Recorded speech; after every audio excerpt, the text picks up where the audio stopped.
2012 ഓഗസ്റ്റിലാണ് ലഷ്കർ-ഇ തൊയ്ബയുമായി ബന്ധമുണ്ടെന്നാരോപിച്ച് 38-കാരനായ മുഹമ്മദ് ഇല്യാസിനെയും 33-കാരനായ മുഹമ്മദ് ഇർഫാനെയും മഹാരാഷ്ട്ര തീവ്രവാദ വിരുദ്ധ squad UAPA വകുപ്പ് ചുമത്തി അറസ്റ്റ് ചെയ്യുന്നത്. മറ്റു 3 പേർ കൂടി ഇവർക്കൊപ്പം അന്ന് അറസ്റ്റിലായിരുന്നു. ഇവരിൽ നിന്ന് ആയുധങ്ങൾ കണ്ടെത്തിയെന്നും രാഷ്ട്രീയ നേതാക്കൾ, പോലീസ് ഉദ്യോഗസ്ഥർ, മാധ്യമപ്രവർത്തകർ എന്നിവരെ കൊല്ലാനുള്ള ഇവരുടെ പദ്ധതി തകർത്തുവെന്നുമെന്നൊക്കെയായിരുന്നു അന്ന് പോലീസ് അവകാശപ്പെട്ടത്. 9 വർഷം ജയിലിൽ കഴിഞ്ഞ ശേഷം ഇവരെ 2021 ജൂണിൽ കോടതി വെറുതെ വിട്ടു. ഇത്രയും കാലത്തിനിടയിൽ കുറ്റം തെളിയിക്കാനോ ഇവർക്കെതിരെയുള്ള തെളിവുകൾ ഹാജരാക്കാനോ ATSന് കഴിഞ്ഞില്ല. ജീവിതത്തിലെ വിലപ്പെട്ട 9 വർഷങ്ങളാണ് ഈ ചെറുപ്പക്കാർക്ക് നഷ്ടമായത്. 4 തവണ ജാമ്യാപേക്ഷ നൽകിയെങ്കിലും എല്ലാം നിരസിക്കപ്പെട്ടു. ഒടുവിൽ തെളിവെന്നുമില്ലെന്ന യാഥാർത്ഥ്യം ബോധ്യപ്പെട്ട് ഇവരെ വെറുതെ വിടുമ്പോഴേക്കും ജോലിയും ജീവിതവുമെല്ലാം ഇവരുടേത് തകർന്നിരുന്നു. ഇല്യാസ് ജയിലിൽ പോകുമ്പോൾ ഏറ്റവും ഇളയ കുട്ടിക്ക് 2 ആഴ്ച മാത്രമായിരുന്നു പ്രായം.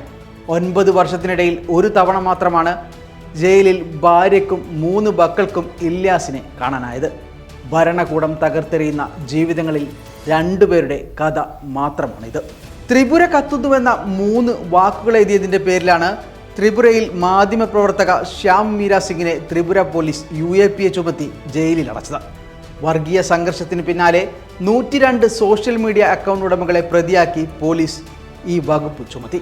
കലാപത്തെക്കുറിച്ച് വസ്തുതാന്വേഷണം നടത്തിയ 4 സുപ്രീം കോടതി അഭിഭാഷകരും മാധ്യമപ്രവർത്തകരും പൗരാവകാശ പ്രവർത്തകരും ഈ ലിസ്റ്റിൽ പെടുന്നു. എതിർ സ്വരങ്ങളെ അടിച്ചമർത്താൻ ഈ നിയമം വ്യാപകമായി ഉപയോഗിക്കപ്പെടുന്നു എന്നതാണ് യാഥാർത്ഥ്യം. അറസ്റ്റിലാകുന്നവരിൽ എത്ര പേർ കുറ്റക്കാരാണ്? എത്ര പേർ ശിക്ഷിക്കപ്പെടുന്നു? തെളിവ് പോലുമില്ലാതെ കേസിൽ നിന്ന് ഒഴിവാക്കുന്നവർ എത്രയാണ്? 2014 മുതൽ രാജ്യത്ത് രജിസ്റ്റർ ചെയ്യപ്പെട്ട UAPA കേസുകളിലെ ശിക്ഷാ നിരക്ക് 2.4% കഴിഞ്ഞ ദിവസം പുറത്തുവിട്ട റിപ്പോർട്ടുകൾ. 2022 വരെയുള്ള 8 വർഷത്തെ കണക്കുകൾ കേന്ദ്ര സർക്കാർ പുറത്തുവിട്ടിരിക്കുകയാണ്. ഇതുപ്രകാരം UAPA കേസുകളിൽ ശിക്ഷിക്കപ്പെടുന്നവരെക്കാൾ കൂടുതൽ കുറ്റവിമുക്തരാക്കപ്പെടുന്നവരാണ്. 2014-22 കാലയളവിൽ രാജ്യത്ത് രജിസ്റ്റർ ചെയ്തത് 8719 UAPA കേസുകളാണ്. അതിൽ 215 കേസുകളിൽ മാത്രമാണ് കുറ്റം തെളിയിക്കപ്പെട്ടത്. അതേസമയം 567 കേസുകൾ കുറ്റവിമുക്തമാക്കപ്പെട്ടു. സംസ്ഥാന പോലീസ് ഉൾപ്പെടെ രാജ്യത്തെ വിവിധ അന്വേഷണ ഏജൻസികളാണ് UAPA വകുപ്പ് ചുമത്തുന്നത്. 2014 മുതൽ UAPA കേസുകളിൽ ഓരോ വർഷവും ശിക്ഷിക്കപ്പെടുന്നവരെക്കാൾ കൂടുതൽ വിമുക്തരാക്കപ്പെടുന്നവരാണ്. 2017 മാത്രമാണ് ഇതിന് വിപരീതമായി സംഭവിച്ചത്. 2014 മാത്രം 976 കേസുകൾ രജിസ്റ്റർ ചെയ്യപ്പെട്ടു. എന്നാൽ ആ വർഷം 9 കേസുകളിലാണ് ശിക്ഷ നടപ്പിലാക്കിയത്. 24 കേസുകൾ വെറുതെ വിടുകയായിരുന്നു. 2018 ഏറ്റവും അധികം കേസുകൾ, അതായത് 1182 കേസുകൾ രജിസ്റ്റർ ചെയ്യപ്പെട്ടത്. ഏറ്റവും അധികം പേർ കുറ്റവിമുക്തരാക്കപ്പെട്ടതും 2022 154 പേർ. UAPA കേസ് അന്വേഷണത്തിൻ്റെ സങ്കീർണതയാണ് ശിക്ഷാ നിരക്ക് കുറയുന്നതിൻ്റെ കാരണമെന്നാണ് വിദഗ്ധർ പറയുന്നത്. അതേസമയം മോദി സർക്കാർ അധികാരത്തിൽ വന്ന ശേഷം രാജ്യത്തെ ആക്ടിവിസ്റ്റുകൾ, പ്രതിപക്ഷ നേതാക്കൾ എന്നിവർക്കെതിരെയെല്ലാം UAPA വ്യാപകമായി ദുരുപയോഗം ചെയ്തതായും വിമർശനമുണ്ട്.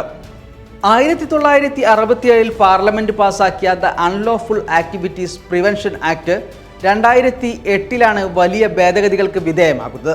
അന്നത്തെ കേന്ദ്ര ആഭ്യന്തരമന്ത്രി P. ചിദംബരം മുംബൈ ഭീകരാക്രമണത്തിൻ്റെ ചുവട് പിടിച്ചായിരുന്നു വലിയ ദുരുപയോഗ സാധ്യതയുണ്ടായിരുന്ന UAPA ഭേദഗതി ഒരു പാർട്ടികളുടെയും എതിർപ്പില്ലാതെ പാസാക്കിയെടുത്തത്.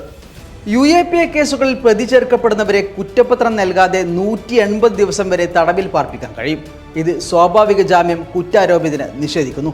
എന്നാൽ അടുത്തിടെ നിയമപരമായ നിയന്ത്രണങ്ങളുണ്ടെങ്കിലും അതിവേഗ വിചാരണയ്ക്കുള്ള അവകാശം ലംഘിക്കപ്പെട്ടാൽ UAPA കേസുകളിലാണെങ്കിലും ജാമ്യത്തിന് അർഹതയുണ്ടെന്ന് സുപ്രീം കോടതി ഉത്തരവിട്ടിരുന്നു. Waytonikah.com, the exclusive Muslim matrimonial site.